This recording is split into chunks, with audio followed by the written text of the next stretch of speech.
South ఇండియాలోనే అతి తక్కువ ధరలకే రత్నాలందించే ఏకైక సంస్థ 6JVR. ఇప్పుడు ఇంకొక పాయింట్ ఏంటంటే ఇప్పుడు ఎలా ఏదైతే వాలంటీర్లని తొలగించడం వల్ల వాలంటీర్లు ఇంకా డైరెక్ట్గా జగన్మోహన్ రెడ్డి జెండా పట్టుకొని జగన్మోహన్ రెడ్డి వైసీపీ పార్టీకి ఓటేయండి అని చెప్పి ఇంక ఇంటింటికి తిరిగే పరిస్థితి ఉంటుంది కదా ఇప్పుడు. వాలంటీర్లు తొలగించడం వేరు, వాలంటీర్లని ఈ పెన్షన్ ఇవ్వద్దనడం వేరు. వాలంటీర్లు అక్కడక్కడికి వైసీపీకి అనుకూలంగా ఉంటారని నిబంధనలు వ్యతిరేకంగా సస్పెండ్ చేస్తున్నారు. దాన్ని మనం సమర్థించాలి. ఖచ్చితంగా ఏ ప్రభుత్వ ఉద్యోగి ఈ ప్రభుత్వం నుంచి రూపాయి తీసుకున్నాడు కూడా ఒక పార్టీకి అనుకూలంగా చేయకూడదు. కానీ ఇప్పుడు వాలంటీర్ దాంట్లో వాళ్ళు బాధితులు అవుతారు. కానీ ఇక్కడ పాయింట్ ఏంటంటే ఎన్మాస్ గా వాలంటీర్లు ఈ సిస్టమ్ నుంచే దూరం చేస్తున్నాము అనే ఒక మెసేజ్ వెళితే రేపు తెలుగుదేశం పార్టీ అధికారానికి వస్తే నష్టం. కాబట్టి జగనే రావాలనుకోని ఇంటింటికి పోయి చెప్తే రేపు వాళ్ళు అధికారికంగా ఏం చెప్పాలి, వాలంటీర్ అని ఆ ఊర్లో ఉంటాడు, ప్రభుత్వ ఉద్యోగి కాదు, అతను గౌరవ వేతనం తీసుకునే వ్యక్తి. 50 ఇండ్లు వాడికి ఎప్పుడు అందుబాటులో ఏ రాత్రి పూట చేస్తారు పోయి రేపు నేను వచ్చి నీకు పెన్షన్ ఇవ్వాలంటే అవ్వ తాత జగన్ వస్తే తప్ప కాదని చెప్పేసి అనుకో 50 మంది చెప్పడం 100 రోజులు పడుతుందా, రాత్రి చెప్పేస్తాడు.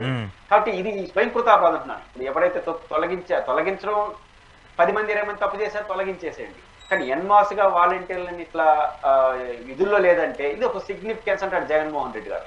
చంద్రబాబు నాయుడు గారేమే 4000 ఇస్తాను, ఇంటింటికి ఇస్తాను, వాలంటీర్లు కూడా మీరు పద్ధతిగా పనిచేసుకోండి అని చెప్తున్నాడు. కానీ ఎప్పుడైతే ఈ కేసు వచ్చిందో జగన్మోహన్ రెడ్డి గారి పని ఈజీ అయిపోయింది. మీరు వస్తే చంద్రబాబు నాయుడు గారు వస్తే మీ ఉద్యోగాలు ఉండవు, మీ వాలంటీర్ల ఉద్యోగం ఉండదు అని వీళ్ళకి చెప్తాడు.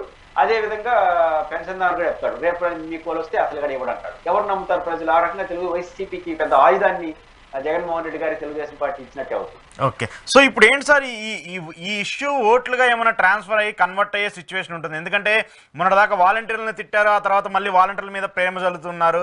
మొన్నటిదాకా జగన్మోహన్ రెడ్డి పెన్షన్ వచ్చిన దాంట్లోనే 3000 ఇస్తాను స్టార్టింగ్ మంత్లోనే, కానీ ఇప్పుడు చివరికి 5వ సంవత్సరం వచ్చేసరికి ఇప్పుడు పెంచుతున్నా అని చెప్పేసి అన్నారు. మళ్ళీ ఇప్పుడు యూటర్న్ తీసుకొని మేము జగన్మోహన్ రెడ్డి ఇచ్చేటట్టే 4000 ఇస్తామని చెప్పేసి చెప్తా ఉన్నారు. సో ఇవన్నీ చూస్తూ ఉంటే వాళ్ళు ఏవైతే జగన్మోహన్ రెడ్డి పాటించినటువంటి ప్రతిపాదనలు వీళ్ళు పాటిస్తూ వస్తున్నారు, జగన్మోహన్ రెడ్డి ఏవైతే అస్త్రాలను యూజ్ చేస్తున్నా యాస్టీస్గా కాపీ చేస్తూ ఉన్నటువంటి నేపథ్యంలో ఇప్పుడు ఈ పెన్షన్స్ ఈ వృద్ధులకు సంబంధించి 60 లక్షల ఉన్నటువంటి 60 లక్షలు 66 లక్షలు ఉన్నాయని చెప్తున్నారు. ఈ 60 లక్షల ఓట్ బ్యాంక్ ఏదన్నా చేంజ్ అయ్యే అవకాశం ఉంటుందా?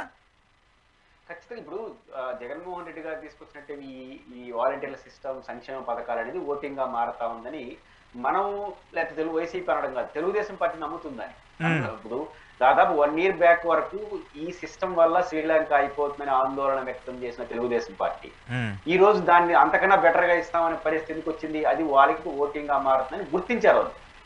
దీనివల్ల ఏమో తెలుగుదేశం పార్టీకి 2 రకాల నష్టం. ఇప్పుడు వాలంటీర్ల సిస్టమ్ సంక్షేమ పథకాల వల్ల అర్బన్ ఏరియాలో కొంత వ్యతిరేకత, చదువుకున్న వాళ్ళు, నిరుద్యోగులు, ఉద్యోగులు వీళ్ళు కొంచెం తెలుగుదేశం వైపు టర్న్ అయినారు. ఏమని జగన్మోహన్ రెడ్డి అన్ని ఇదే చేస్తాడు. ఇప్పుడు జగన్ గారు 3000 ఇస్తారంటే వాళ్ళు కోప్పడేవాళ్ళు, రేపు 4000 ఇస్తాను చంద్రబాబు అయితే జగనే మేలు అనుకోరా?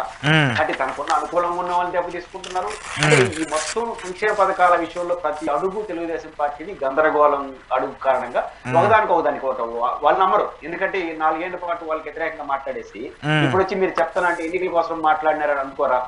అట్లా ఇప్పుడు వీళ్ళు ఉద్యోగస్తులు వీళ్ళందరూ ఏదో చంద్రబాబు వస్తే ఇవన్నీ మారుస్తాడు అనుకుంటే ఆయన 3000 అంటే 4000 ఇస్తాడు ఇంకేంది రాసుకొని వాళ్ళు అనుకోరా? 2 రకాల నష్టాలు తెలుగుదేశం పార్టీ కొని తెచ్చుకుంటుంది. ఓటింగ్ గా ఇది మారింది కాబట్టి దీని చుట్టూ రాజకీయాలు మీరు అన్నట్టు 60 లక్షల మంది అవాతాతల విషయం మాట్లాడుతున్నారు. ఇప్పుడు ఉదాహరణకు మా తండ్రి మీ తండ్రి మీ తల్లు మా తల్లు ఉంటారు కదా, మనకు ఒక రిలీఫ్ కదా. తల్లిదండ్రులకి ఒక జర్నలిస్ట్ గా మీకు వచ్చే ఆదాయంలో నాకు వచ్చే సాధారణ అవకాశాల్లో నేను 2000 3000 ఇంటికి ఇవ్వాలి కదా. మన అమ్మ నాన్నకి ముసలి వాళ్ళకు ఉండాలి, అవతాతకి ఇవ్వాలి. ఇప్పుడు ఆ పరిస్థితి తగ్గింది కదా మనకు, నీకైనా నాకైనా, మనకు కూడా ఒక రిలీఫ్. అది కూడా చూస్తాం.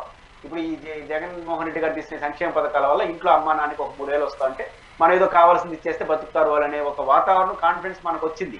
వీళ్ళ మీద కూడా ప్రభావం పడుతుంది. రేపు ఇది పోతే రేపు నేను భరించాలి కదా, 3000 మీరైనా నేను భరించడం బాధ కూడా వస్తుంది. వీటన్నిటి మొత్తంలో ఓటింగ్ గా మారుతా ఉంది. దీన్ని జాగ్రత్తగా డీల్ చేసిన తెలుగుదేశం పార్టీ సమస్యను కొని తెచ్చుకుంది.